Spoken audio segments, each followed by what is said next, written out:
ஆட்டோவே கம்மியாகிட்டு பாருயா. இது ஏன் சொல்கிறேன்னா, நான் கூட ஒரு காலத்தில் ஆட்டோ டிரைவராக இருந்துவேன். எவ்வளோ வேதனை கூறியது. இப்போ நீங்கள் நம்பிக்கை வெயிட் பண்ணுக்கிறீங்க. நம்பிக்கை ஏன்னா நம்மளுடைய வாழ்வாதாரம் இல்லையா சார், அதனால நாங்கள் நம்பிக்கையாக கியூவில் போட்டிருக்கிறோம். அது கண்டிப்பாக வருமா வராதான்னு தெரியாது.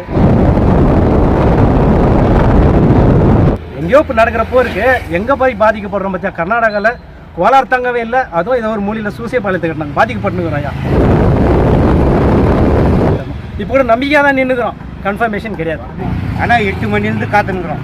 சில வண்டிங்க 8 மணிலேருந்து இருக்குது, உள்ள சில வண்டிங்க நின்றுக்குது. அவங்க நேற்றுலேருந்துக்கிறாங்க சார். எவ்வளோ நேரமாக வெயிட் பண்ணுக்கிறீங்க?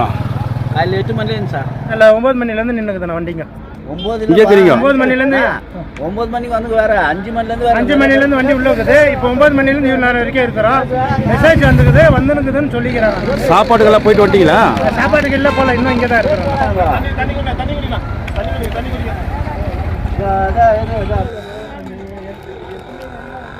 ஏரியா சங்கிலி வரைக்கும் இருந்துச்சு, இப்போ கன்ஃபார்மாக வருது அப்படின்னு சொல்ல கேள்விப்பட்டு நிறையா பேர் இப்போ நம்ம தாசப்பா வீடு வரைக்கும் வந்துருக்கு. இதெல்லாம் வந்து சோகமாக சொல்லணும். எங்கள் பொழப்பு சிரிப்பாக சிரிக்குது இல்லையா, அதில் சிரிச்சுன்னு சொல்ல வேண்டியதாக இருக்குது. எங்கேயோ இப்போ நடக்கிற போருக்கு எங்கே போய் பாதிக்கப்படுறோம் பார்த்தியா. கர்நாடகாவில் கோலார் தங்கவே இல்லை, அதுவும் ஏதோ ஒரு மூலையில் சூசியபாளையத்துக்கு நாங்கள் பாதிக்கப்பட்டுக்கிறோம் ஐயா.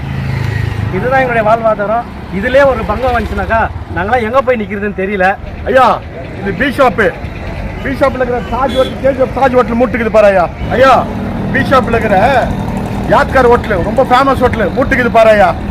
பாரு ஐயா, இந்த பக்கம் பாரு ஐயா, சீன ஹோட்டலுக்கு மூட்டுக்குது பாரு ஐயா. ஐயா, இது டவுன் ராபர்ட்சன் பேட்டில் இருக்கிற சரவணா ஹோட்டலு ரொம்ப ஃபேமஸ் ஹோட்டலு.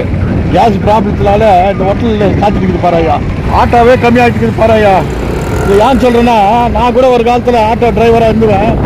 கேஸ் இல்லாத இந்த ஆட்டோ, இந்த ரோட்டில் பாராயா ஆட்டோ எதுனா தெரிஞ்சா பாராயா. எவ்வளோ வேதனை கூறியது. இந்த நாட்டில் என்ன மாதிரி திண்டாட்டெல்லாம் வருது பாரு.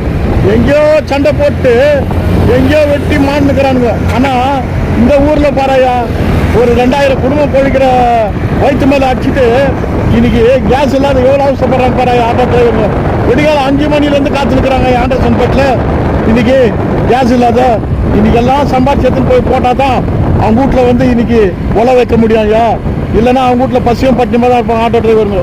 இன்னைக்கு ஆட்டோ டிரைவர்களுடைய வேதனை வந்து எனக்கும் புரியுது. நானும் ஒரு காலத்தில் ஆட்டோ ஓட்டுன்னு வந்தான். அதனால தான் அந்த விஷயத்தை நான் சொல்கிறேன்.